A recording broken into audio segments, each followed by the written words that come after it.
Everyone is hiding in the attic. My 6-year-old daughter went into my in-laws' house without waiting for me. The in-laws, who were supposed to be resting due to illness, were nowhere to be found, and I had a very bad feeling, starting to sweat in my hands. Hello? Anyone? Even when I called out, the house was eerily quiet. Then, my daughter, who has a mysterious ability, headed straight to the second floor without hesitation. I peeked into the attic, which was stiflingly hot like a sauna, and widened my eyes. To my shock, I found my in-laws in a completely changed state. And then, an even more shocking truth came to light. I'm Sasha, 34 years old. My daughter Maya, who is 6 years old and in first grade, is very precocious. Daddy, look. I'm wearing my new dress to school today. After getting dressed in the morning, she spun around near the living room table and struck a pose like a model. Oh, yeah. However, my husband Harris, who is 2 years older than me, didn't take his eyes off his smartphone and just gave a half-hearted response. Hey, Daddy. Daddy? You're so annoying. Upon hearing my husband's raised voice, I stopped preparing breakfast and hurried over to them. Maya.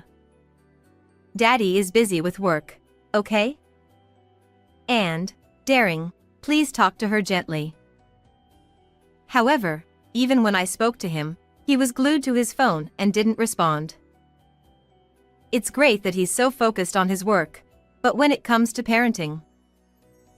I hugged my daughter, feeling completely at a loss with my husband's attitude. One summer morning, amidst such days. My parents aren't well, so please don't go to their house. Harris suddenly forbade us from visiting my in-laws' house. Their house, where my in-laws live, is just a 15-minute walk from ours in the neighborhood, and I often took our daughter there. Maya also loved my in-laws, who always treated her kindly and affectionately. If they're not feeling well, shouldn't we go check on them even more? I expressed my concern, but he sighed in response. Maya might catch a cold from them. It's probably because you visited them so often and they've gotten tired and their health weakened.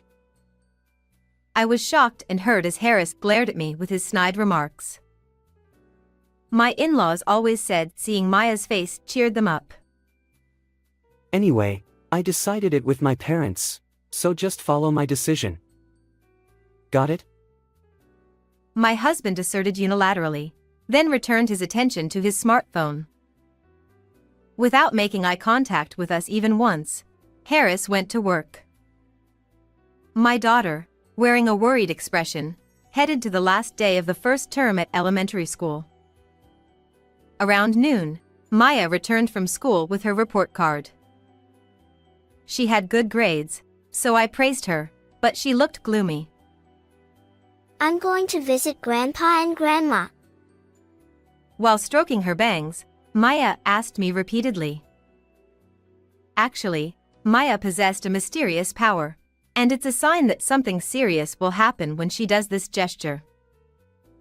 For instance, when we went hiking with my in-laws in spring, Maya insisted on taking a different mountain trail which was more challenging than usual, and we reluctantly followed that path.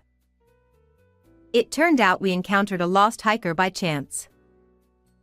Upon seeing us, the hiker burst into tears of relief and joy, expressing their gratitude. On another occasion, when we visited my friend's apartment, Maya shouted that she wanted to go to the rooftop. Following her instinct, we found someone attempting to take their own life and we managed to persuade them not to do it. On both occasions, she was touching her bangs. Yeah, you're right. I'm worried about Grandpa and Grandma's health too. Let's go check on them. I had a really bad feeling about it. I could feel sweat slowly forming on my hands. Although Harris just forbade us from visiting my in-laws' house, I was worried about their health and, above all, I was concerned about the ominous signs indicated by Maya's gestures. Hastily, I decided to visit them with my daughter. Amid the loud buzzing of cicadas, we arrived sweaty after about 15 minutes. I rang the doorbell, but there was no response. Maya and I looked at each other and decided to use the spare key to get in. It was eerily quiet inside the house. Are they out somewhere despite being unwell? While I was confused, my daughter headed upstairs without hesitation. Mom, everyone's hiding in the attic. Huh? Why would they be there? I couldn't imagine them being in what is usually a storage area, but she confidently walked ahead. I peeked into the attic, which was stiflingly hot like a sauna, and widened my eyes. Are you okay? To my shock, my in-laws were tied up and lying on the floor. I called out to them, but there was no response at all. I quickly called for an ambulance and waited anxiously for help to arrive, untying them in the meantime. What's going on? Anger surged within me towards whoever had done this to my in-laws. I will never forgive this. I was determined to uncover the truth and ensure justice was served. From that day on, I began preparing for revenge. Since Maya had just started her summer vacation, I arranged for her to stay over at my parents' house. When I dropped her off, I noticed Maya touching her bangs again. Open the drawer in Dad's room. Then make a call on the small piece of paper. Got it. Leave it to Mom. I didn't quite understand the meaning behind making a call on a small piece of paper, but I was sure it would be a clue of some sort. I relied on my daughter's mysterious power to gather evidence. And then, 2 days after finding my in-laws, when my husband returned home from work, I approached him with my head down. I received a call that your father and mother-in-law were found dead. Huh, what? Harris looked shocked and repeatedly asked me if it was really true. They were found tied up. Seeing me at a loss for words, my husband immediately had a look of realization on his face. It must be a burglary. Tying them up like that, there's no other explanation. Yeah, it has to be. He seemed determined to attribute it to a robbery no matter what. I narrowed my eyes and glared at Harris. You think so? Well, I think you did it for the inheritance and insurance money. Huh. Ridiculous. There's no way I would do something like that. My husband clicked his tongue, and then took out his smartphone and started using it again. Despite just hearing about his parents' death, he seemed busy, staring at his screen and tapping away with his fingers. Hey. Even at a time like this, you're on your phone? Are you that concerned about something? Like stock trading? He looked up from his phone with a surprised expression and quickly turned to face me. I took out 2 pieces of paper from the shelf and placed them on the living room table. You haven't put down your phone because you're trying to recover from investment losses by trading more stocks, right? How do you? The paper I presented was a printout of an email notification showing $80,000 in stock losses I found on the computer. The other sheet was an IOU for $80,000 debt that was found in the drawer in his study, which my daughter had told me to open. Unbeknownst to me, Harris had started investing and accumulated significant debts. He turned pale upon seeing the evidence and confronted me aggressively.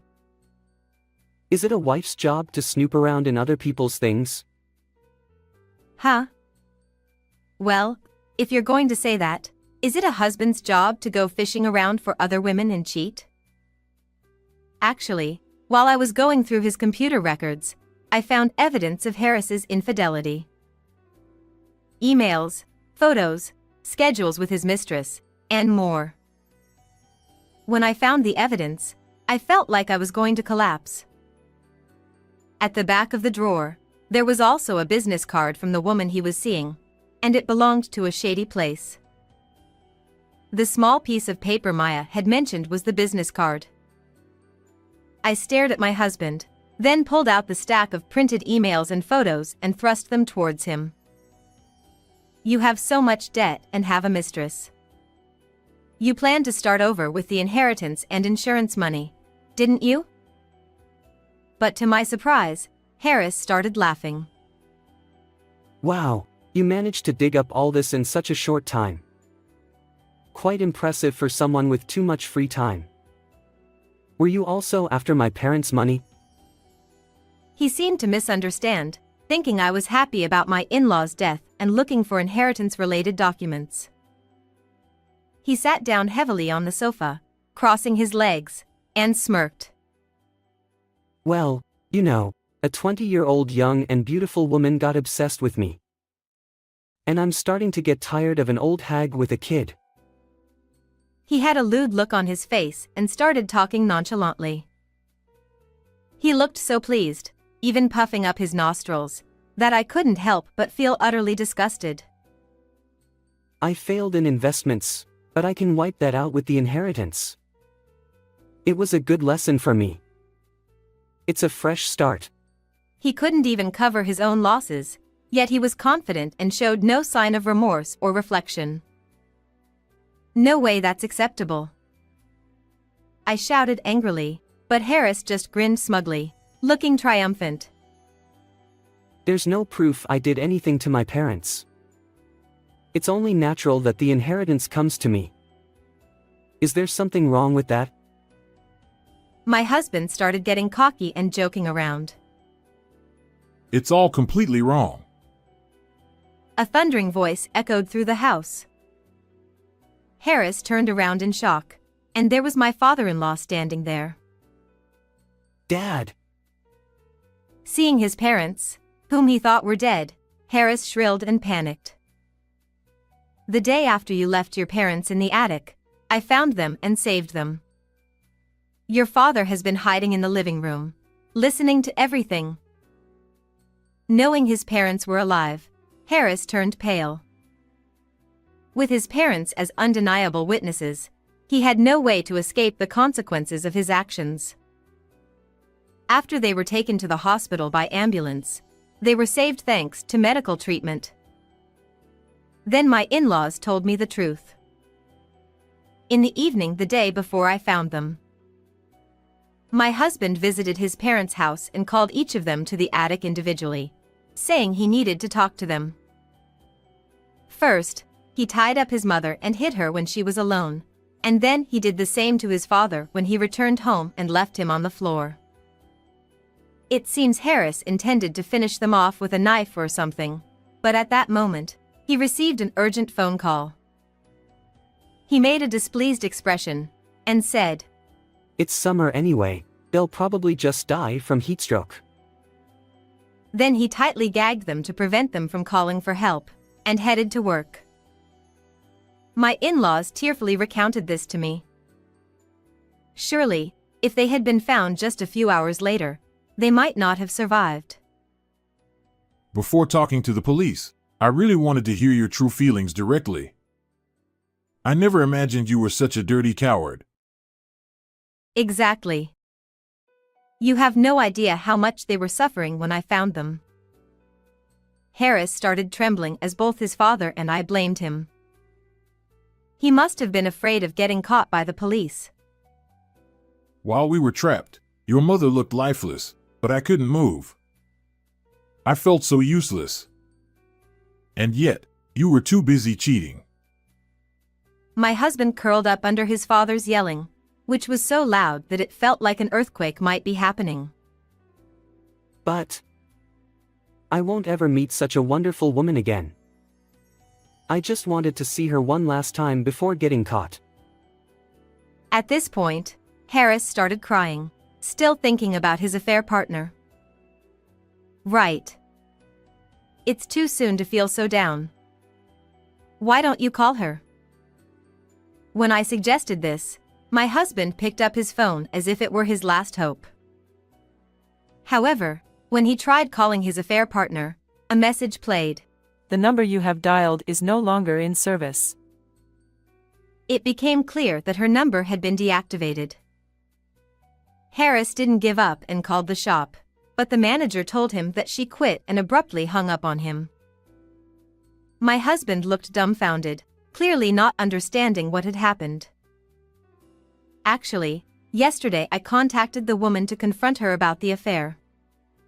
She was furious when she found out you were married.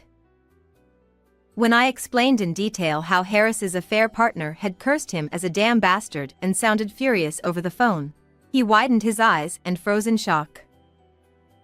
When I told her that you also had debts, she said she had no use for a broke man and quickly ended things. As I looked at my husband with a disdainful expression, his lips quivered and tears welled up in his eyes. It turns out that his affair partner had believed he was single. Moreover, Harris had acted as a wealthy investor, so she had high hopes for him. When she found out it was all lies, she had lost all interest in him. You got all excited just because a girl was nice to you at the shop. You fool. You weren't loved by a young woman. She was after your money. My husband collapsed and started crying. But we were so in love. Doesn't this make me the victim? I was deceived. I exchanged looks with my stepfather and we both let out a deep sigh. What are you talking about? $10,000 in damages to your parents, $85,000 in child support for Maya, and plus $80,000 in debt. That's a total of $175,000. Please pay. No way. I'm already struggling with huge debts from investments. It's impossible. You brought those debts on yourself. You can't just erase the fact that we almost got killed. My father-in-law yelled as if it echoed through the neighborhood again, and I glared at him fiercely. In the distance, we heard police sirens approaching. It seemed that my mother-in-law, who had gone to explain the situation to the police, had brought them back with her. Ha! Did you really call the cops? Sasha, please help me. Harris trembled and cried as he pleaded with me. There's evidence that you tried to kill your parents, and now your affair and debts are exposed. It's only natural you'd be blamed for all this. Is there something wrong with that? I mimicked my husband's earlier tone and, together with my father-in-law, restrained him until the police arrived. Harris offered no resistance, crying with a runny nose as he was taken away by the police who had arrived. I'm sorry for raising such a foolish son. My in-laws apologized to me, but I shook my head in response. You both have always been kind to me and Maya. You've done nothing wrong. It was him who strayed from the right path. We leaned closer together, watching the police car drive away. Afterward, my husband faced trial for restraining and confining his parents. Of course, this incident became known at his workplace, resulting in him being fired. According to his lawyer, he is likely to spend several years behind bars. My in-laws took on the responsibility of child support for Maya, but they completely cut ties with Harris. Several years later, when he eventually gets released, he'll likely find himself alone, trapped in a debt spiral. On the other hand, my daughter and I are doing well. Even now, Maya touches her bangs to let me know when danger is approaching. Both my in-laws and my own parents cherish Maya, saying she's like a guardian.